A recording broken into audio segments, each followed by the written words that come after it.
Hamstring compartment of the thigh and popliteal fossa की बात कर रहे हैं, तो वही आप स्किनिंग कर लेंगे। सबसे पहले स्किनिंग के बाद में आपने जो मसल्स आइडेंटिफाई करनी होंगी जिनको कि हम बोलते हैं हैमस्ट्रिंग मसल्स। तो सबसे पहले मैं लेटरल साइड की आपको मसल बता रही हूँ। सारी की सारी मसल्स तो आपको पता है या आपने जो भी पढ़ा होगा कि इस्चियल ट्यूब्रोसिटी से आती हैं, ischial tuberosity of the ischium से। ठीक है, तो ये वाली जो मसल है which is present on the lateral side. नहीं पता लगे तो आप क्या करना, लेग की जो लिटिल जो टो है उसको आइडेंटिफाई कर लेना। तो उस साइड में जो आपकी मसल रहेगी वो आपकी रहेगी बाइसेप्स।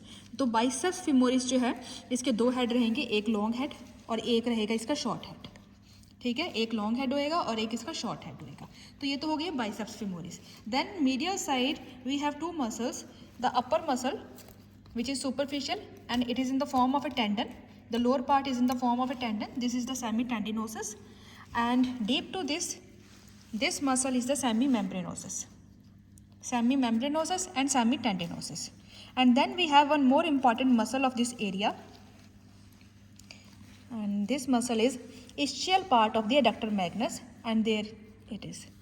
ये जो मसल है, जो फ्लोर में पड़ी हुई है इसके, ये जो बल्कि मसल है ये है एडक्टर मैग्नस। कई बार क्या होता है स्टूडेंट्स इस मसल के साथ में कंफ्यूज हो जाते हैं। तो जो आपको ये स्ट्रैप लाइक मसल जो मीडियल साइड में दिखाई देगी ये ग्रेसिलिस होती है। ठीक है, ये एडक्टर मैग्नस नहीं होती है, ये ग्रेसिलिस है आपकी।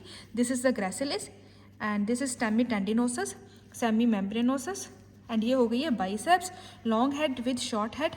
And then we have this muscle which is occupying the floor of the hamstring compartment.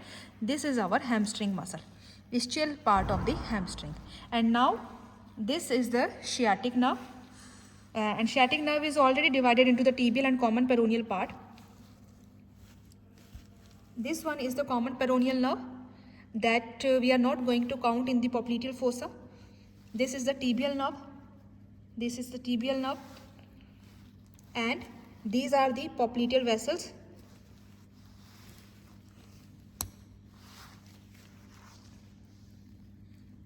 So here we have the popliteal vein and popliteal artery.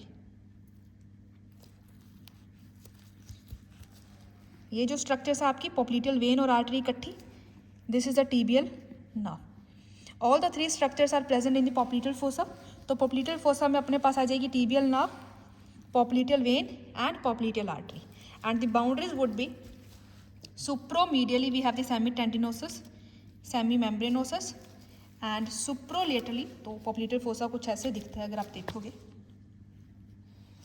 So this is the popliteal fossa, इस तरीके से semitendinosus, semimembranosus, superomedially, superolaterally we have the biceps, this is the biceps, inferomedially we have this muscle, this is the medial head of the gastrocnemius, and this is the lateral head of the gastrocnemius, medial head of the gastrocnemius, lateral head of the gastrocnemius. So these are making the inferior boundaries of the popliteal fossa, and the contents are the tibial nerve and the popliteal vessels.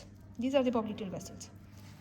Common peroneal हम इसमें count नहीं करेंगे, side से निकल जाती है। तो ये कुछ आपका इस तरीके से बन जाएगा popliteal fossa.